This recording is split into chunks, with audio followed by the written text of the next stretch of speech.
Get the recording right. Madam Chair, we're ready to begin. Thank you. Welcome to West Basin Water Policy and Legislation Committee and Special Meeting of the Board of Directors. It is February 12th. I believe it's about 1:01. I'm calling this meeting to order. Mr. General Manager, do we have a quorum? Madam Chair, I'll begin with roll call. Director Don Deere. Here. Chairwoman Gloria Gray. Here. Director Scott Houston. Director Desi Alvarez. Madam Chair, we do not have a quorum of the board. However, we do have the chair and the member of the committee, so we're therefore ready to begin. Right. Are there any public comments?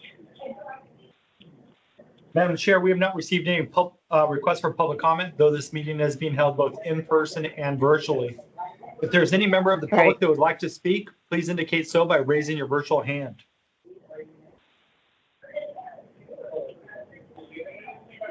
Madam Chair, I do not see a request for public comment. Thank you. Item 4, presentations. Are there any presentations? Staff has no presentations. All right. Item 5, action calendar. Mr. General Manager, would you introduce the item, please? Yes, Madam Chair. Item 5.1 is to adopt a support position on Senate Bill 72, the California Water Plan, long-term supply targets. And for this recommendation, we have Augustine Hahn, our Water Policy and Resources Analyst, too. Thank you, EJ. Chairwoman Gray, Director Deere. The item before you is the support position on SB 72, which is a piece of legislation that's authored by Senator Caballero. And there's also co-sponsored by Senator Rubio. The bill was introduced January 15th, and this has been referred to the Senate Natural Resources and Water Committee. Just as a heads up for you, this is a reintroduction of a bill from the last legislative session, SB 366, from the same author. West Basin took a support position on that bill at the May 2023 board meeting. In 2024, the bill passed legislature, but was ultimately vetoed. They cited the budget concerns, the budget that would be necessary to carry out the additional work was the reason for the veto. This bill proposes to amend the water code section that has to do with the California Water Plan. This bill would require certain things of DWR in the next couple updates of the California Water Plan. It includes a requirement that DWR discuss additional strategies in the plan, including groundwater recharge, conveyance, stormwater, and demand management to meet supply targets. It also requires that an advisory committee be expanded to include tribes, labor, and environmental justice interests, and also account for geographic and socioeconomic distribution throughout the state. It also requires a discussion of environmental needs, discussion of urban and agricultural sector needs, and a discussion of estimated costs and benefits of any project types or actions. It also requires a summary of sources that could finance project types. It also requires a report be developed on regional and local water projects within each region. It also includes an interim planning target for 2040 in the next update of 9 million acre feet. And then also would require an expanded planning horizon in future iterations of the draft. And so in the 2023 draft, their planning horizon ran from 2023 to 2040. And they are asking that 50-year planning horizons be included beginning in the 2033 update of the California Water Plan. That covers the bill. And just to provide greater context, this fits into a couple different planning related actions by the administration. Governor Newsom in 2022 released the Water Resilience Portfolio, which prioritize key actions to secure California's water future. In August of 2022, the governor released the water supply strategy, which updated the state's priorities based on new data and accelerating climate change. And in April 2024, DWR released the 2023 California Water Plan. And as I mentioned, that plan gets updated every 5 years. And in terms of advocacy, California Municipal Utilities Association, California State Association of Counties, and California Council of Environmental and Economic Balance have co-sponsored this bill. And Aqua has taken a support and amend position. Water Reuse California has taken a support position on this as well. And so the recommended action is that the board adopt a support position on SB 72. This committee make a recommendation with just 2 members? Yes. Thank you. The committee could Go on. forward this recommendation. I can't hear you. Yeah, this is Don here. I move that we forward this to the board with our recommendation to pass. Thank you, Don. I agree. Thank you. Thank you. That, so that the recommendation will be forwarded to the board with the recommendation you support. And thank you for the presentation. Item 6, information calendar. Number 1, Ms. General Manager, any information on that one? Yes, Madam Chair. This item 6.1 is our quarterly Safe Clean Water Program update. And for this presentation, I believe we also have Augustine Hahn, a Water Policy and Resource Development Analyst, as well as Tammy Hurley, our Senior Water Policy and Resources Analyst. Good afternoon, Chair Gray and Member Deere. Happy to provide an update for you on this item. As we try to do a regular schedule of giving you an update on activities between these 2 committees as they progress throughout the year. So we have an update on activities for the Central Santa Monica Bay Watershed Area Steering Committee, and then also the South Santa Monica Bay Watershed Steering Committee. And so as you are aware, West Basin does have a seat on each of these committees. And primarily, Matt Bay is the member, and then alternatively, I myself sit on the South Santa Monica Bay Watershed Steering Committee, and Augustine sits on the Central Santa Monica Bay Watershed Area Steering Committee. So we can split this up if you don't mind a little bit. I can pass it over to Augustine and you can kick it back to me. Sure, that sounds great. Thank you, Tammy. Yeah, just to cover some highlights from the meetings at the Central Santa Monica Bay Watershed Area Steering Committee. This update goes back to September 2024 when the board was last updated. We've been receiving a variety of presentations from county staff. They've been informing the committee of the County Spatial Data Library, which is a database in which they collect a lot of stormwater related information. And so that's made available through a GIS database. And so we were able to receive a presentation on that. We received a presentation on the LA County Water Plan and how the Safe Clean Water program integrates with the county's greater water plan.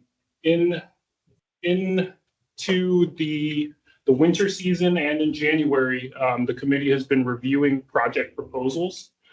These are submissions from within each of the watershed areas. And so project applicants are submitting projects to be considered to be funded through the Safe Clean Water program. And so we've been reviewing and discussing those, and we anticipate that some decisions will be made in the Watershed Area Steering Committee in the next couple of months. Those will form a recommendation that goes to the Board of Supervisors for final determination on those projects.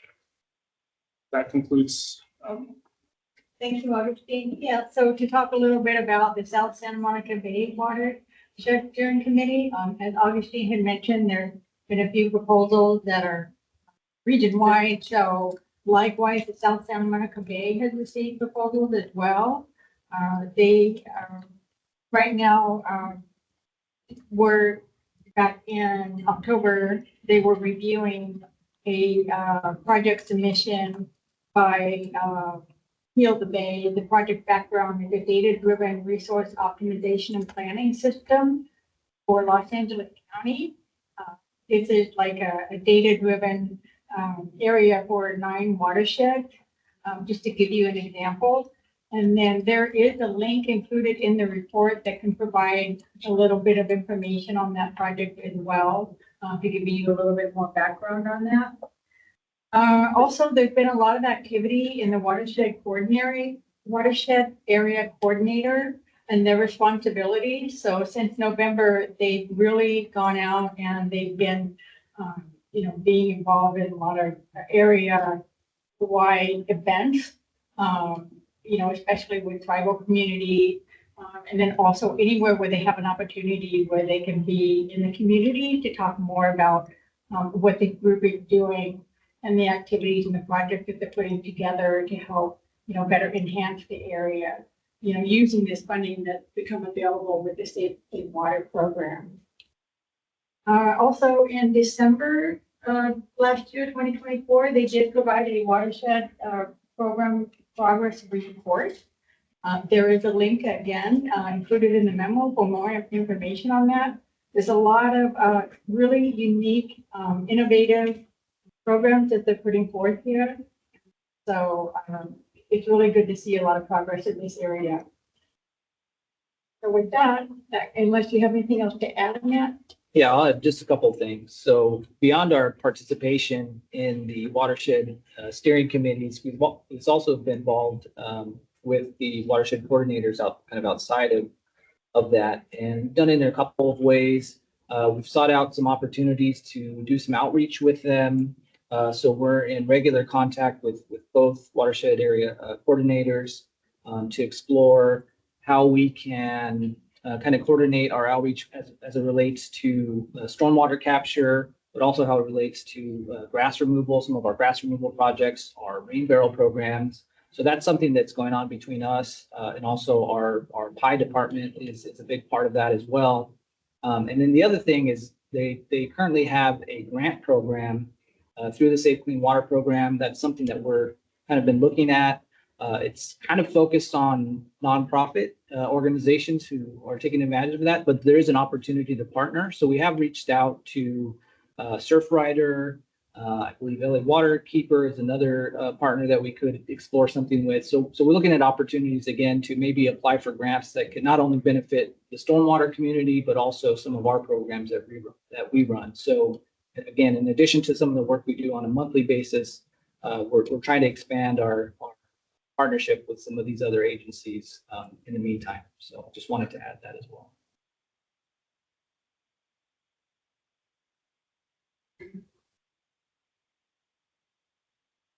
Madam Chair, did you have any questions?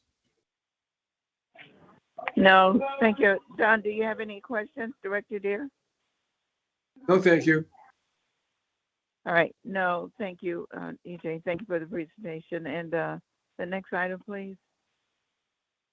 Yes, Madam Chair. The next item is 6.2. It's our state and federal legislative update for January of 2025. And for this presentation, we have Matt Bay, our Manager of Water Policy and Resources Development. Thank you, EJ, and good afternoon, Chair Gray and Director Deere. So the monthly state and federal legislative update begins on page 19 of the agenda packet. And both of this month's reports were provided as handouts to the directors, and they've also been uploaded to the agenda packet online. So I'll actually start by giving an update on our upcoming Sacramento advocacy trip, which is set for the week of March 3rd, so next month. An updated draft agenda of the trip was sent to directors earlier today, which includes all of the confirmed and pending meeting requests that we have with our delegation members, with some of our Legislator of the Year awardees, the governors and the speaker's offices, And also, we're looking into potentially a meeting with the State Water Board while we're up there. Our state lobbyist, EML Apophis, is putting together an updated legislative background sheet for board members, while staff is working on updating our legislative briefing book and talking points for the various meetings that we'll be having with the members while we're up there. As always, the briefing book provides a general overview of West Basin. It summarizes each of our programs, departments, and provides a roadmap for the future of the district as it pertains to water reliability and our role within the region.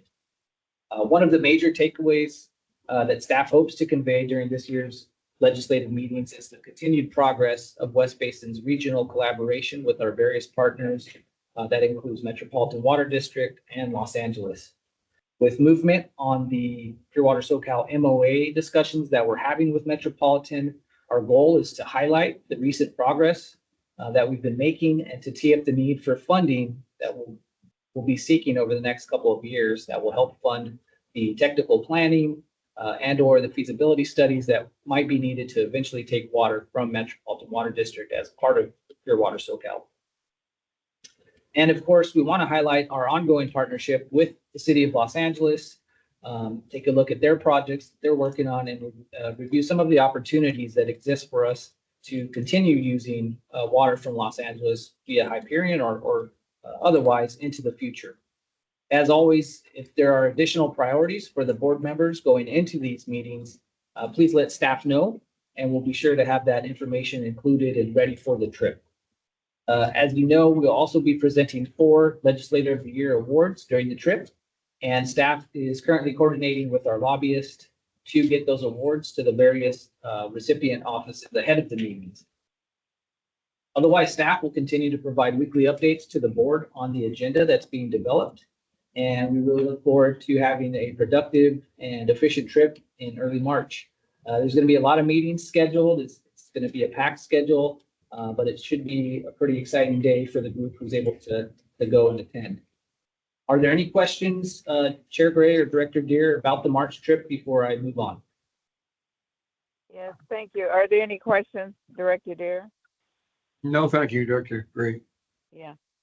Matt, could you remind me who the Legislators of the Year are, please? Absolutely. So the 4 state recipients are Governor Newsom, Assembly Speaker Robert Rivas, Assembly Member Rick Chavez Burr, and Senator Ben Allen. All right. Have we had discussion about the person who termed out? Blanking his name, and I know him very well. Bradford, did we have a discussion about that at all? Right. No, we have not had any discussions as of yet. I think we wanted to talk with you first to see how we could go about reaching out and setting something up there. Okay, well, let's schedule Who? something. Okay. Director Deere, Senator, former Senator Bradford. who termed out, right, yeah. Right. He's the only legislator in our area that termed out, right? Correct. Yeah, others moved on to different offices. He was the only one that termed out. Okay. All right, thank you. The next item, please. Chair Gray, I'll actually continue on with my legislative update, if that's okay. Oh, yes, I'm sorry. Go on, please. Sorry, Matt. Go on. Thank you. So the legislature is now more than a month into the new session, and the bill introduction deadline of February 21st is quickly approaching. Last week, the legislature passed a couple of bills as part of a special session aimed at protecting vulnerable Californians and immigrant workers. One bill, as part of that special session, provides $25 million for a legal defense fund for California taxpayers and the state economy to protect against potential federal actions, while the other would provide funding for immigration legal aid and other nonprofit service organizations. Also, as part of the governor's proposed budget that came out in January, there would be approximately $2.7 billion allocated for the first year of a multi-year expenditure plan to implement different provisions from Prop 4, which is also known as the Climate Resilience Bond. In the monthly state report, there's a detailed breakdown of the proposed funding for the next 2 years. In the next budget year, so 25-26, there's $153 million for water recycling through the State Water Resources Control Board, $232 million for dam safety and climate resilience, $10 million for water storage and groundwater banking, and a very limited $300,000 for conservation, although future years will have quite a bit more funding for conservation purposes. The governor also issued an executive order on January 31st to make it easier to capture and store stormwater runoff from the storms that are hitting the state this month, today being one of those. This includes diverting surplus water to above ground storage, such as the San Luis Reservoir in the central part of the state, as well as underground storage in areas where groundwater depletion has occurred over the years.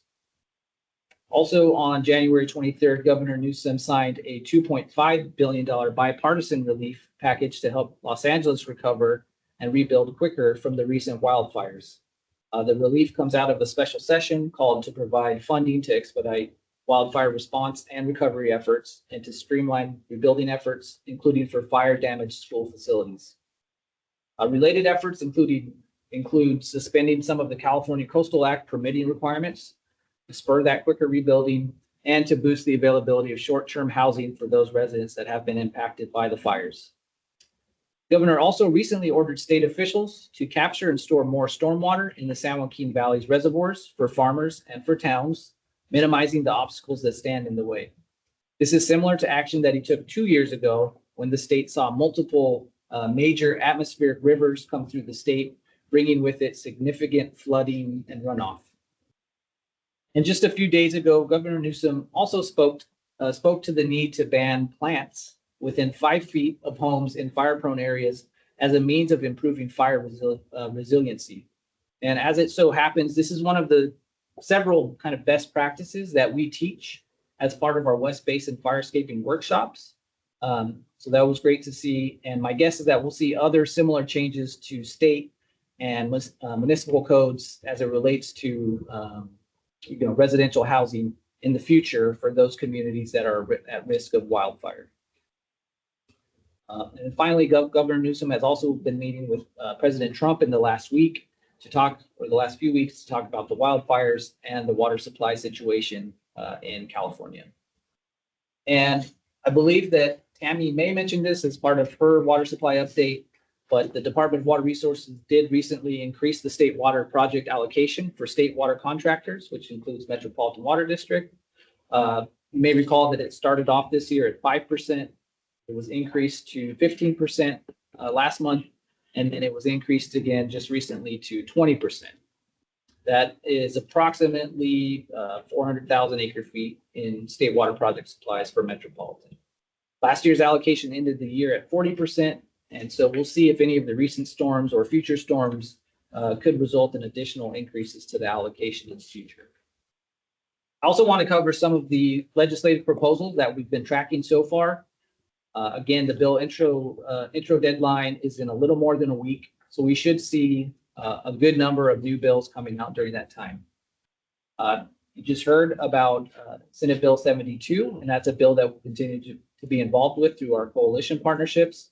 Another that I want to note is Assembly Bill 532 by Assemblymember Ransom, which is a low-income water rate assistance program bill that's being sponsored by the California Municipal Utilities Association. This is a follow-up bill to a similar legislation from last year that ultimately did not pass the legislature. And that version was written in a way that elicited pretty major concerns from the water industry and how it would be set up and implemented. It was very mandatory in nature, and so it had a lot of kind of issues with it. However, the updated version of the bill would also establish the California Low-Income Household Water Assistance Program to provide rate assistance to residential ratepayers of community water systems with under 3,000 connections, so kind of the small communities, or water systems that serve predominantly disadvantaged communities. So potentially some of our IOUs might fall under that kind of definition. In reviewing the new bill's language, it appears to have definitely a more voluntary approach to it. with water systems having the option to establish programs with whatever funding that they decide to use, which could include contributions from other ratepayers, which was one of the tenets of the last bill. This would have to be done in a way that doesn't violate Prop 218 laws. We'll continue to track this bill as we know that this is an area of interest for the board members. And so we'll continue to bring that back to you at future meetings. The next bill is Assembly Bill 523. This is by Assembly Member Jackie Irwin, who is within our service area up in the Malibu area. It's a bill that's sponsored by Eastern Municipal Water District, and which would allow for alternate representatives on the Metropolitan District Board for those agencies who only have one representative. So it would not directly impact West Basin since we have two representatives. Each member agency with one representative could appoint an alternate for the limited purpose of participating in a meeting of the Board of Directors when the primary representative is expected to be absent from the meeting. At this time, the bill would require advance notice of 5 days. The member agency would be responsible for any additional costs of having the alternate, and the bill would sunset on January 1st of 2031. When this bill was heard before Metropolitan's Legislative Committee last week, there were some in support, but there were definitely a number of concerns that were voiced by various board members, including our own Director Alvarez, who did bring up the issue of how it could impact closed session meetings. There's also just kind of some general concerns about the idea of opening up the Metropolitan Act, which isn't done all the time. You know, it's not done too regularly, but which some member agencies are sometimes hesitant to do. I would expect this bill to have further discussion at Metropolitan in the next month. They did not take any action on it this month. West Basin staff hasn't been asked to take a position in support or opposition of this bill as of yet, but we'll continue to track it very closely and we'll certainly keep this committee updated on its status. The next bill that I want to mention is Senate Bill 31 by Senator McNerney, and this relates to recycled water. This is a bill that the Water Reuse California is sponsoring and that West Basin has contributed to through our participation in the Water Reuse Legislative and Regulatory Committee. The purpose of this bill is mostly to clean up some of the language in the water code that's outdated relating to recycled water that will hopefully allow for more expanded and efficient use of recycled water throughout the state. It would also redefine recycled water in a way so that in certain situations, the discharge of recycled water would not be considered an unauthorized discharge according to California permitting laws. Our department is working closely with the operations department to evaluate this bill, and I could see us bringing back this proposal for potentially a support position in the near future, assuming that the language would either benefit West Basin or at the very least not negatively impact any of our recycled water operations.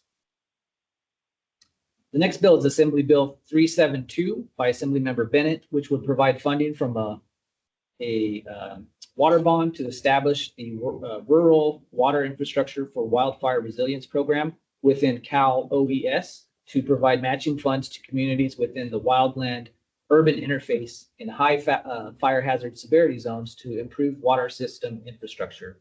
Our staff and our department intern, Caitlin, who's here, she's been looking at some of these wildland urban interface maps and has identified that we do have some of our communities that are located in those areas, especially in the Malibu and Topanga areas.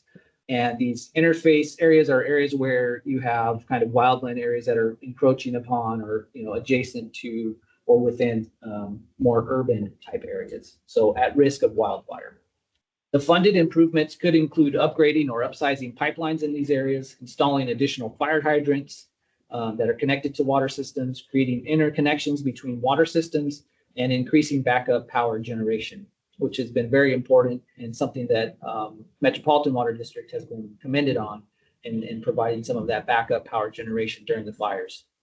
We plan to track this bill closely, and we'll also reach out to our partners at LA County Waterworks District 29 to see if they have any thoughts or issues with the bill.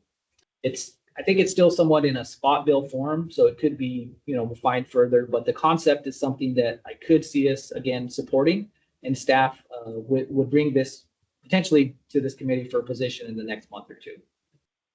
Other bills of interest that we may bring for further consideration in the future includes retail water theft, PFAS mitigation funding, as well as any other water-related bills that gets proposed by any of our delegation members. A bill report was posted to the agenda packet online, and that bill report will continue to grow as more bills get introduced during these next 2 weeks. That includes the state legislative report. Are there any questions before I move over to the federal update? Thank you, Matt. Are there any questions directed Nope. here? No, thank you. Go on, Matt. Thank you. Thank you, Chairwoman Gray. The federal report was also provided as a handout to directors and was uploaded to the agenda packet online. As you know, a lot is happening at the federal level right now. Over the past few weeks, President Trump has announced multiple executive orders, a whole bunch of issues, but there's been a lot relating to statewide water resources in California, wildfire response in Southern California. So I'll just cover a couple of these. One of the executive orders directed the Departments of the Interior and Department of Commerce to increase the amount of water sent from the Sacramento-San Joaquin Delta to the Central Valley and Southern California. While possibly well-intentioned legal battles between environmentalists, the state of California and the federal government are likely to continue and escalate, potentially delaying implementation of any beneficial changes. Another executive order directs federal agencies to enhance water resources, disaster response, and recovery efforts in response to the recent wildfire. And additionally, the Interior Department was instructed to immediately take actions to override existing activities that unduly burden efforts to maximize water deliveries on the Central Valley project. I think if you've read the news, there's been a lot of disagreements that have been expressed with this approach. Claiming that the impacts of the fires were not solely based on a lack of water availability, and the amount of water moving south through the Delta have little to do with local fire response, as most of the reservoirs in Southern California were largely full in the months leading up to the fires. On January 31st, President Trump directed the Army Corps of Engineers to release billions of gallons of water from 2 dams located in Tulare County, in the central part of the state. According to the administration, the action was consistent with one of his executive orders.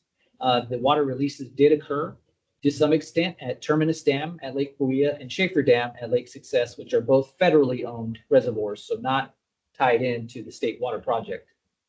President Trump intended for the flows to be directed to the wildfires in the Los Angeles area, but when questioned, Army Corps officials did not respond, have a good answer for how the water would actually reach Los Angeles. Local officials in Tulare County responding to the releases of water stated they were not provided timely notice for the releases. I think they were just given a day or two advance notice, and about 2 billion gallons of water was released, and more was set to be released, but the local authorities there urged the Army Corps to scale back to prevent flooding from actually happening on the rivers based on those releases. Senator Alex Padilla from California also wrote a letter to Secretary of Defense Hegseth expressing concern, and he had a lot of questions for him regarding the order and the period of the notice that occurred. The next update relates to an Office of Management and Budget funding freeze update. On January 27th, under the direction of President Trump, the OMB ordered all federal agencies to temporarily block the disbursement of over 2,600 grants, loans, and other federal financial assistance. Social Security, Medicare, and other mandatory federal entitlement programs would not be impacted. However, the stated purpose of the action was to identify and review all federal funding to ensure that it was consistent with the president's executive orders and other policy directives. One of his executive orders includes a provision on federal infrastructure and climate spending titled Terminating the Green New Deal, which is a reference to certain funding from the Inflation Reduction Act of 2022 and the Bipartisan Infrastructure Law of 2021, both of which have provided a tremendous amount of funding to California and the water industry. Advocacy groups and others affected by the pause have filed legal challenges and are arguing that the order disrupted essential programs and exceeded the president's authority. On January 29th, a federal judge ruled against the pause. The ruling forced the Office of Management and Budget to issue a rescission of the order, pausing the funding freeze just 2 days after it was announced. And although the funding freeze was rescinded, the White House is continuing to kind of push on it and says that these actions are going to continue regardless of kind of the court's orders. So a lot to undo there. But on February 3rd and February 10th, federal court orders directing OMB to restart the disbursement of federal funding were also levied. So just a lot of kind of back and forth on this between the different organizations.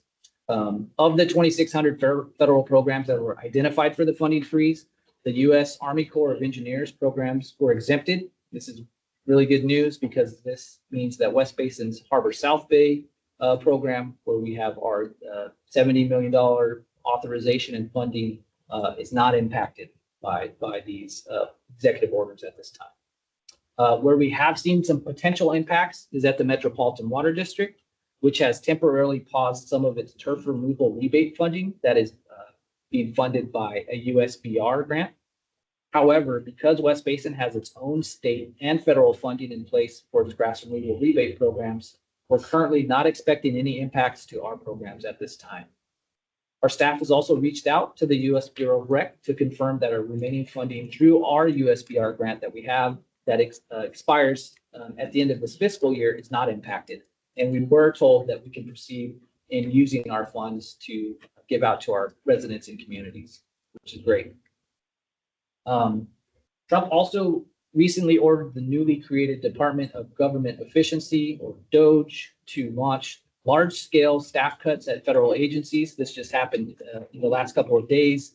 He issued an executive order directing federal agency heads to coordinate and consult with DOGE in an effort to significantly reduce the size of the federal workforce in government.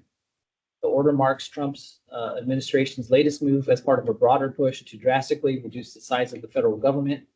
The administration has offered incentives to federal employees who resign from their jobs or who retire, a move that will certainly face legal challenges. And as someone who knows people that work in the federal government, there's a lot of uncertainty out there right now. And it could, have big impacts to what we do here in California and in the water industry. So something we're all tracking closely. The administration also intends to, as part of this, to restrict new hiring. President Trump ordered a freeze on federal hiring during his first day in office. There is more information if you really want to know more. That's available in the monthly BSA report. On switching gears here to kind of talk about some of the recent nominations that the president's done. He announced a nomination for Andrea Travnicek for the Assistant Secretary for Water and Science at the Department of the Interior, which oversees Bureau of Reclamation and USGS, the Geological Services. President Trump also named David Palumbo as the Acting Bureau of Reclamation Commissioner. Palumbo has served as the career Deputy Commissioner for Operations since 2015 and has a lot of experience there. And West Basin actually met with Palumbo in Washington, D.C. 2 years ago. So we are familiar with him and it has been good to work with. As of today, Trump has yet to announce his nominees for the next full-time Bureau of Reclamation Commissioner. However, other appointments have been made. Doug Burgum was confirmed as the Secretary of the Interior, and Lee Zeldin was confirmed as the Administrator of the EPA. More information on their backgrounds is in the VSA report and was highlighted at last month's water policy legislation meeting. I also want to report that both California senators are serving on the Senate Environment and Public Works Committee, which is good news for us. In late January, that committee finalized the panel roster, and both of our senators, Senator Padilla and Senator Adam Schiff, will be serving on this important panel, which has oversight over the EPA and the Army Corps. They'll also both be serving on the Fisheries, Wildlife, and Water Subcommittee, the Transportation and Infrastructure Subcommittee, and the Clean Air, Climate, Nuclear Innovation, and Safety Subcommittee.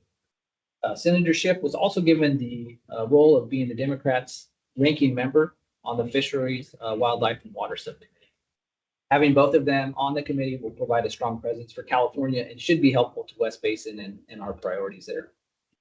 And while our DC trip is still more than a couple months out, we are actively working with the VSA team to plan and prep for that trip, especially with the new administration and our new Senate and House members. The board should expect to see more information over the next 2 committee meetings that occur in March and April. That concludes my monthly federal update. However, additional information is available in the monthly VSA report. Thank you. And please let me know if you have any questions. Thank you, Matt. That was a very thorough report. Thank you. Director, do you have any questions? No, thank you. Thank you, Matt, so much. I don't have any questions. Thank you. Can we move to the next item? Yes, Madam Chair, this is our final information item. It's our monthly Metropolitan Water District update. And for this presentation, we have Tammy Hurley-High, our Senior Water Policy and Resources Analyst.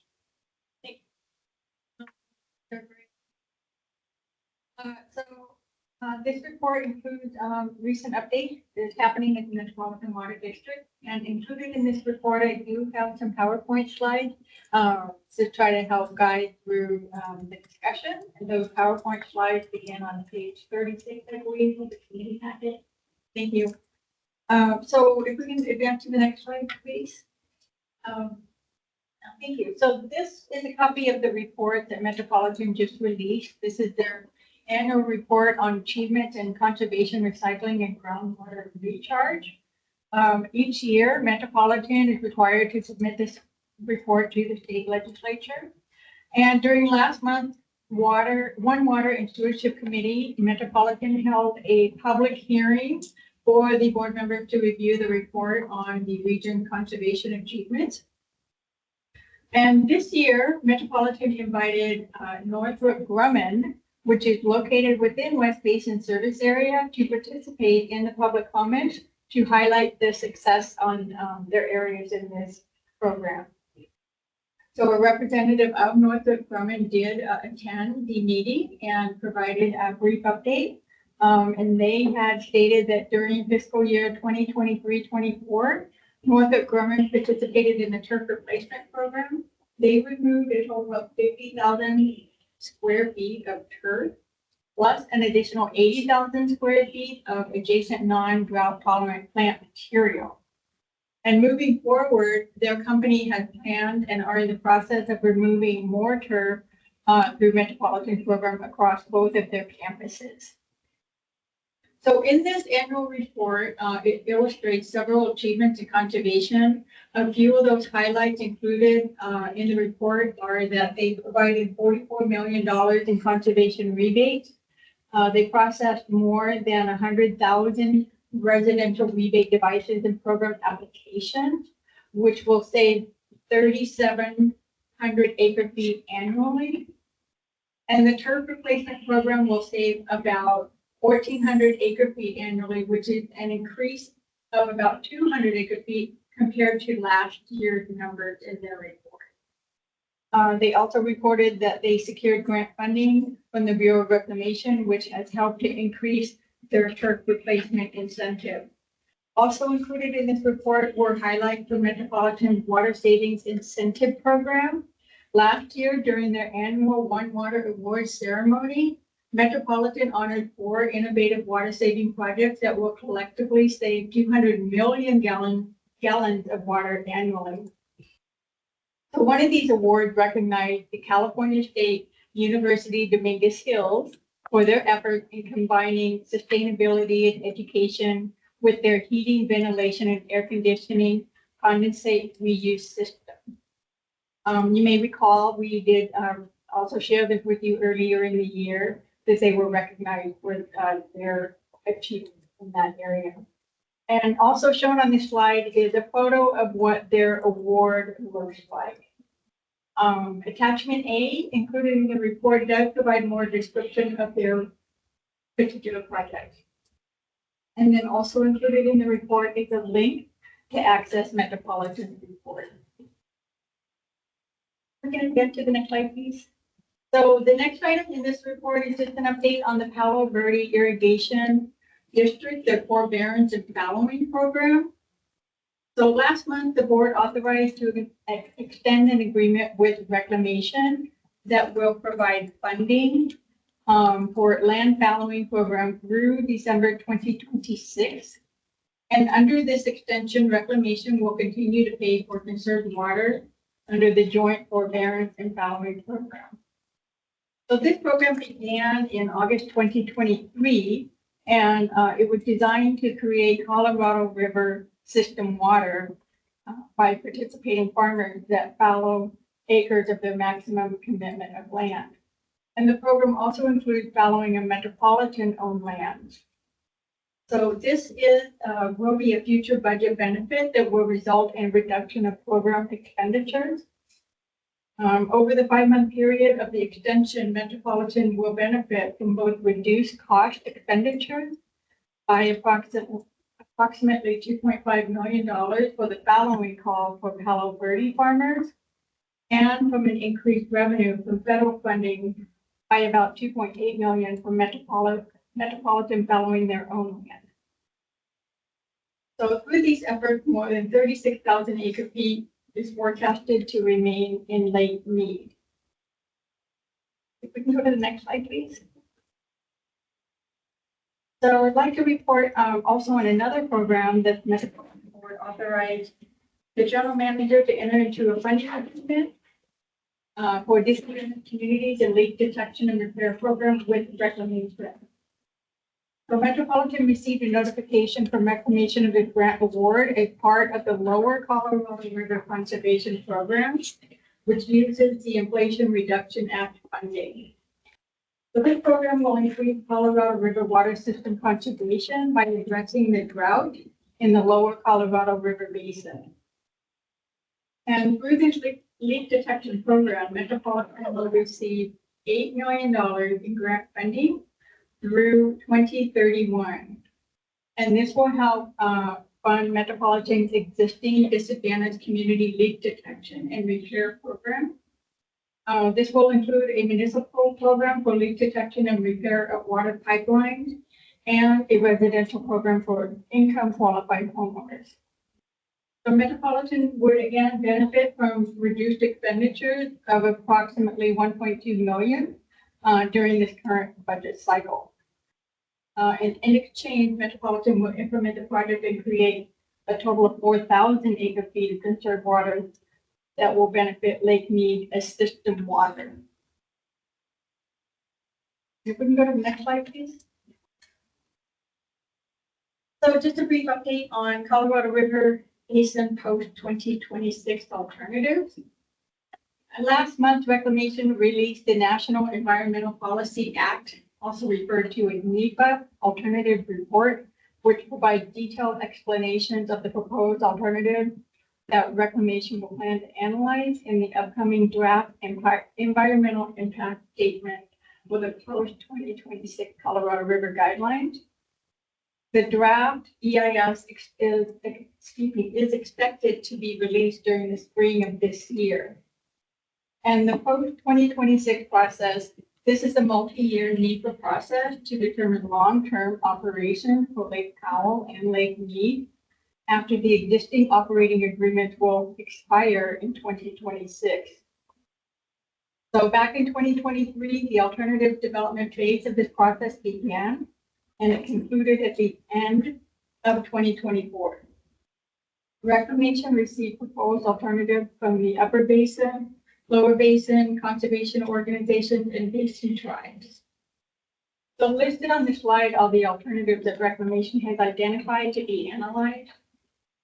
I won't read through them all, but in summary, of these proposals, Reclamation is not carrying forward proposals that were submitted by the Upper Basin States, Lower Basin States, or the Gila River Indian community as full alternatives for the analysis in the draft EIS. So instead, Reclamation has crafted action alternatives titled Basin Hybrid Alternative and the Federal Authorities Hybrid Alternative, which is listed here. These include a number of key elements of the earlier proposals that were submitted from the Upper and Lower Basin. It's also important to note that the Lower Basin states do not support any of the alternatives as they are currently written. However, they are committed to working with Upper Basin State to attempt to develop a 7-state consensus alternative for inclusion of the final EIS, which is anticipated in early 2026.